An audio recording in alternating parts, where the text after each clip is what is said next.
শুভ দুপুর বন্ধুরা, অনেক দিন পরে আজকে একটু রান্নার ভিডিও দিচ্ছি। সেভাবে আর রান্নার ভিডিও দেওয়া হচ্ছে না, কিছু শারীরিক সমস্যার জন্য। এই যে লেট, একদম লেট। ভাত রান্না করে রেখে দিয়েছি, গ্যাসের উপরেই বসিয়ে রেখেছি। আর এই যে এখানে দেখো,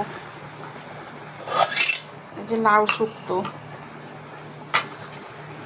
এটা দিদির গাছের একটা ছোট্ট লাউ হয়েছিল। সেই লাউটা জামাইবাবু দুই ভাগ করেছে, করে অর্ধেকটা আমার, অর্ধেকটা দিদির বাড়ি। যাই হোক, সব সবজি যাই হোক গাছে, ছাদ বাগানে সব অর্ধেক ভাগ আমার। আমি দাদাকে বলি আমার চাই।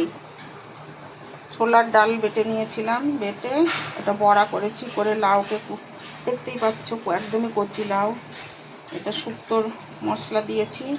আর আমার একটা শুক্তোর মশলা বানানো আছে, আমি এর আগে অনেক ভিডিওতেই দেখিয়েছি। এটাতে লাউ শুক্তো করেছি, যেহেতু করলা দেওয়া হয়নি ওই জন্যে একটু মেথির গুঁড়ো দিয়ে দিয়েছি। এটা খুবই টেস্টি, আর গরমের জন্য তো বুঝতেই পারছো খুবই উপকার। এগুলো একটু রান্না করতে সময় লাগে, কিন্তু খেতে খুবই ভালো, শরীরের জন্য উপকারী।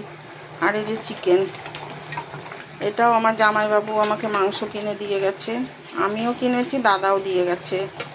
ওই জন্য আমি যেটা কিনেছিলাম সেটা রান্না করে নিয়েছি। আর আজকে যদিও মঙ্গলবার, ওই জন্য রান্না করে ফেলছি।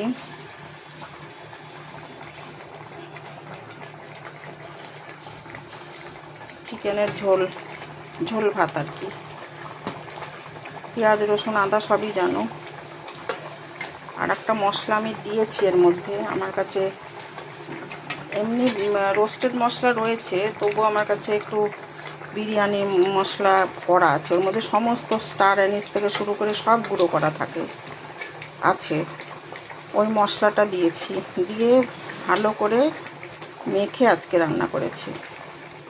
একভাবে দাঁড়িয়ে থাকতে পারছি না, ওই জন্যে আলাদা আলাদা করে মশলা ভেজে করতে পারিনি। সেই কারণে আমি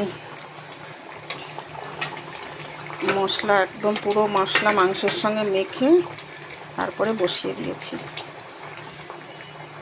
পরে আলু দিয়েছি। যাই হোক, আমার এই রান্না তোমাদের কেমন লাগলো অবশ্যই লাইক কমেন্ট করে জানিও। ভালো লাগলে শেয়ার করে আমার পাশে থেকো। আবার কবে রান্নার ভিডিও দিতে পারবো জানি না, তবুও এখন অনেকটা স্টেবল আছি। কালকে ইঞ্জেকশন নিতে হয়েছে আমাকে, অতিরিক্ত স্পাইনের পেনের জন্য।